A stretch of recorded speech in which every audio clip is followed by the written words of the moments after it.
A Christmas Carol by Charles Dickens, Stave 3, Part 2. These held the hot stuff from the jug, however, as well as golden goblets would have done, and Bob served it out with beaming looks, while the chestnuts on the fire sputtered and crackled noisily. Then Bob proposed, "A Merry Christmas to us all, my dears. God bless us." Which all the family re-echoed. "God bless us, every one," said Tiny Tim, the last of all.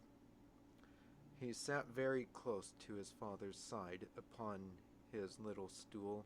Bob held his withered little hand in his, as if he loved the child and wished to keep him by his side, and dreaded that he might be taken from him.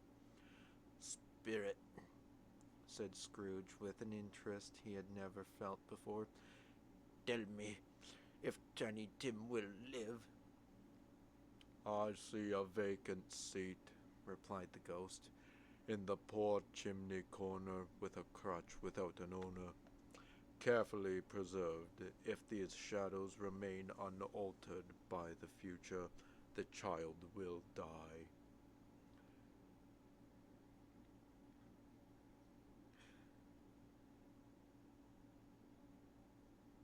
"No, no, no," said Scrooge. "Oh, no, kind spirit, say he will be spared." "If these shadows remain unaltered by the future, none other of my race," returned the ghost, "will find him here. What then? If he be like to die, he had better do it, and decrease the surplus population," the spirit said, mocking and mimicking Scrooge. Scrooge hung his head to hear his own words quoted by the spirit, and was overcome with penitence and grief. "Man," said the ghost, "if man you be in heart, naught adamant forbear that wicked cant until you have discovered what the surplus is and where it is. Will you decide what men shall live, what men shall die? It may be that in the sight of heaven you are more worthless and less fit to live than millions like this poor man's child. O God, to hear the insect on the leaf pronouncing on the too much life among his hungry brothers in the dust." Scrooge bent before the ghost's rebuke, and trembling cast his eyes upon the ground, but he raised them speedily on hearing his own name. "Mr. Scrooge," said Bob. "I'll give you Mr. Scrooge, the founder of the feast." "The founder of the feast, indeed!" cried Mrs. Cratchit, reddening. "I wish I had him here. I'd give him a piece of my mind and feast upon, and I hope he'd have a good appetite for it." "My dear," said Bob, "the children. Christmas Day. It should be Christmas Day, I am sure," said she, "on which one drinks the health of such an odious, stingy, hard, unfeeling man as Mr. Scrooge.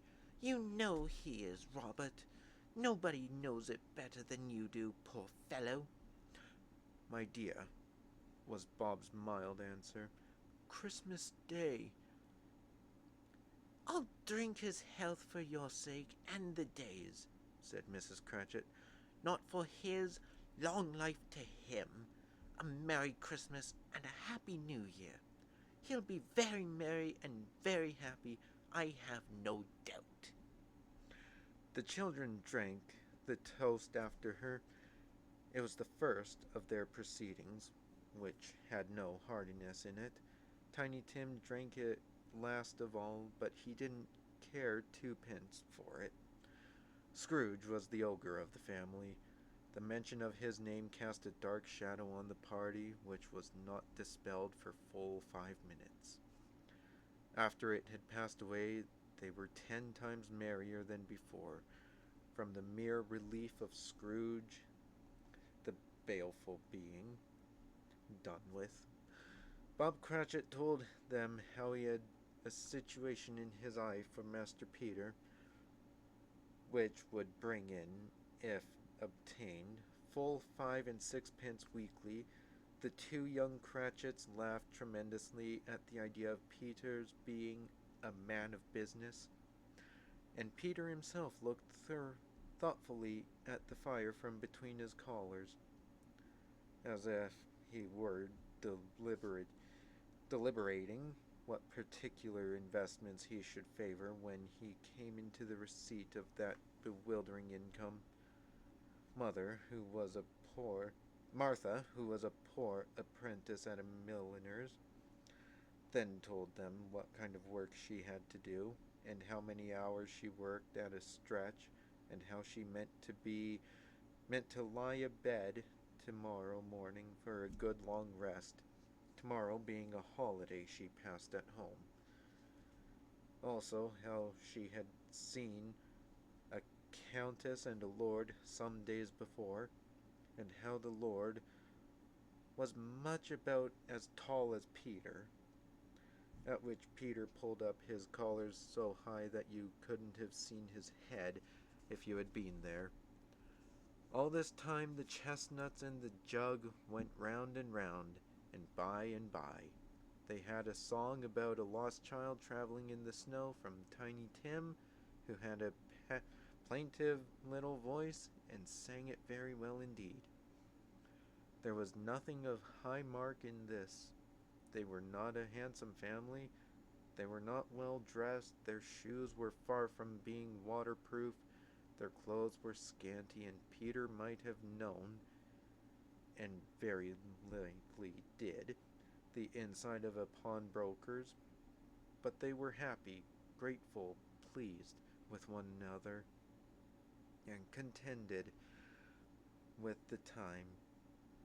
And when they faded and looked happier, yet in the bright sprinklings of the Spirit's torch at parting, Scrooge had his eye upon them, and especially on Tiny Tim, until the last. By this time it was getting dark and snowing pretty heavily, and as Scrooge and the Spirit went along the streets, the brightness of the roaring fires in kitchens, parlors, and all sorts of rooms was wonderful. Here the flickering of the blaze showed preparations for a cozy dinner, with hot plates baking through and through before the fire, and deep red curtains ready to be drawn to shut out cold and darkness. There, all the children of the house were running out into the snow to meet their married sisters, brothers, cousins, uncles, aunts, and be the first to greet them. Here again were shadows on the window blind of guests assembling, and there a group of handsome girls, all hooded and fur-booted, and all chattering at once, tripped lightly off to some near neighbor's house, where woe upon the single man who saw them enter.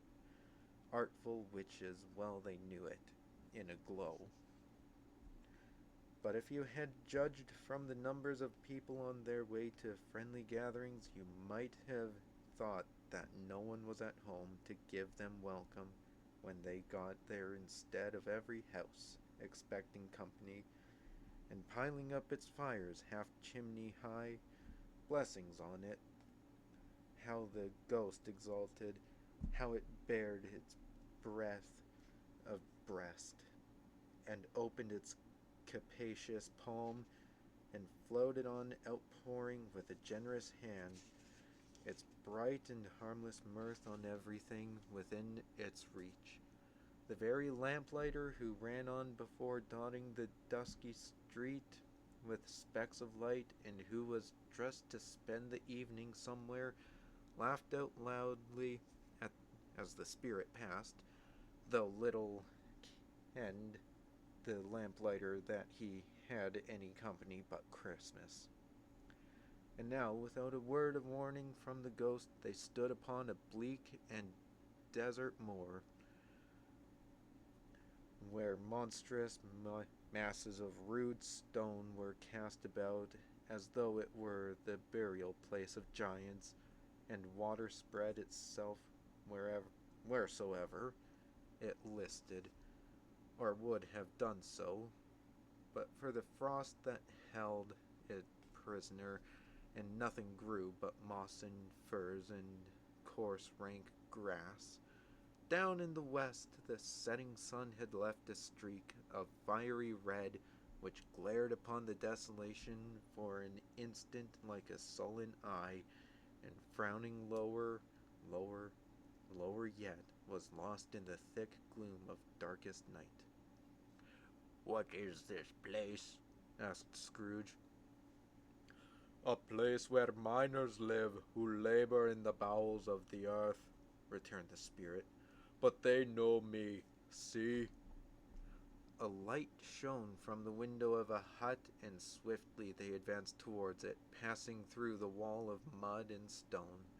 They found a cheerful company assembled round a glowing fire, an old, old man and woman, with their children and their children's children, and another generation beyond that, all decked out gaily in their holiday attire.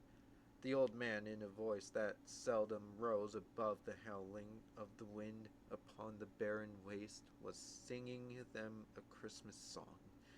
It had been a very old song when he was a boy, and from time to time they all joined in the chorus. So surely as they raised their voices, the old man got quite blithe and loud, and so surely as they stopped, his vigor sang again. The spirit did not tarry here, but bade Scrooge hold his robe, and passing on above the moor, sped whither. Not to see, to Scrooge's horror, looking back, he saw the last of the land, a frightful range of rocks behind them, and his ears were deafened by the thundering of water as it rolled and roared, and raged among the dreadful caverns it had worn, and fiercely tried to undermine the earth. Built upon a dismal reef of sunken rocks some league or so from shore, on which the waters chafed and dashed the wild year through, there stood a solitary lighthouse. Great heaps of seaweed clung to its base, and storm birds, born of the wind, one might suppose, as seaweed of the water, rose and fell about it. Like the waves they skimmed. But even here 2 men who watched the light had made a fire that through the loophole in the thick stone wall shed out a ray of brightness on the awful sea. Joining their horny hands over the rough table at which they sat, they wished each other Merry Christmas in their can of grog, and one of them, the elder, too, with his face all damaged and scarred with hard weather, as the figurehead of an old ship might be, struck up a sturdy song that was like a gale in itself. Again the ghost sped on above the black and heaving sea, on until, being far away, as he told Scrooge, from any shore they lighted on a ship. They stood beside the helmsman at the wheel. They looked out in the bow. The officers who had the watch, dark, ghostly figures in their several stations.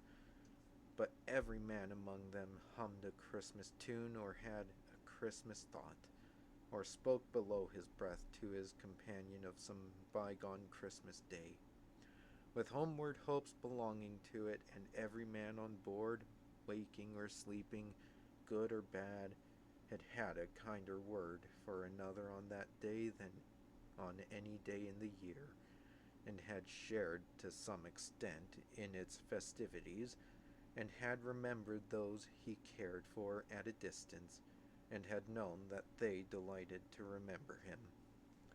It was a great surprise to Scrooge, while listening to the moaning of the wind and thinking what a solemn thing it was to move on through the lonely darkness over an unknown abyss whose depths were secrets as profound as death. It was a great surprise to Scrooge, while thus engaged, to hear the hearty laugh.